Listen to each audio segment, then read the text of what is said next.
When we begin to look at the plays themselves, we'll obviously think about the way they're structured and the broad themes and the way the characters are developed.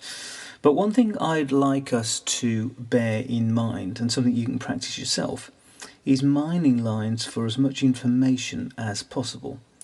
Because Shakespeare's writing, especially in verse, has a poetic quality, this means that there is a great deal of information contained within particular lines and words. So I'd urge you to take your time, read slowly, and enjoy finding the layers of meaning. In fact, I'd argue that this is what makes Shakespeare particularly enjoyable. Now, as an example of mining lines, let's look at a few of the lines taken from the second scene of Macbeth. At this point in the play, we haven't yet seen Macbeth on stage, but he's described in the following way by a soldier coming back from the battlefield. This character has watched Macbeth fighting the enemy. He says, "For brave Macbeth, well he deserves that name, disdaining fortune with his brandished steel, which smoked with bloody execution, like valour's minion carved out his passage, till he faced the slave, which ne'er shook hands nor bade farewell to him, till he unseamed him from the nave to the chops, and fixed his head upon our battlements." Now, I'll be honest, when I first started reading Shakespeare, these are precisely the types of lines that I would have generally just summarised as Macbeth is fighting someone and he was brave. But let's take a closer look, because they are an example of what here is called the primacy effect. They're the very first thing we hear about Macbeth, and to some degree we then judge him against what we hear about him at the beginning.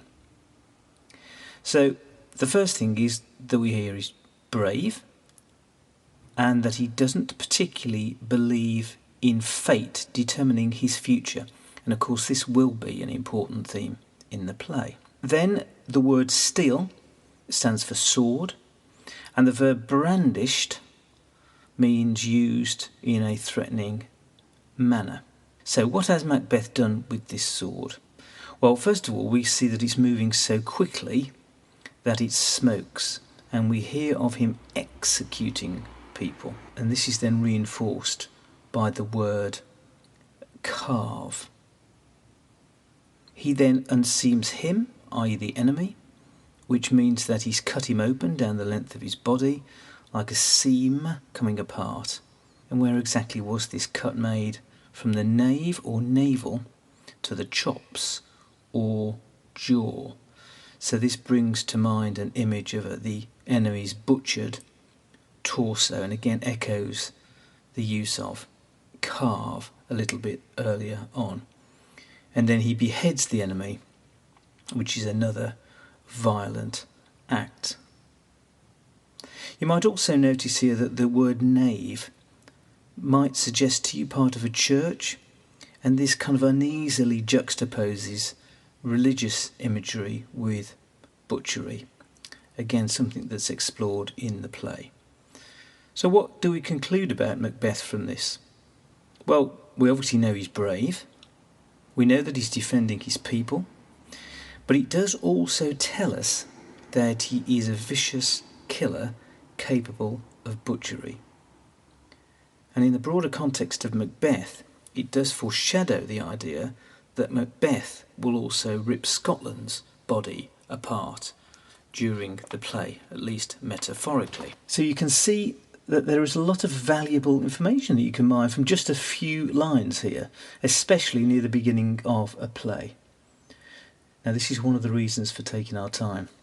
The rationale for slow Shakespeare is that you'll get more enjoyment from the plays the more time you invest in trying to mine these lines for meaning. So do keep this in mind when we look at the individual plays, because I promise that this sort of close attention will definitely pay dividends. Give a thumbs up if you enjoyed this video, and subscribe now so that you never miss any of my future posts.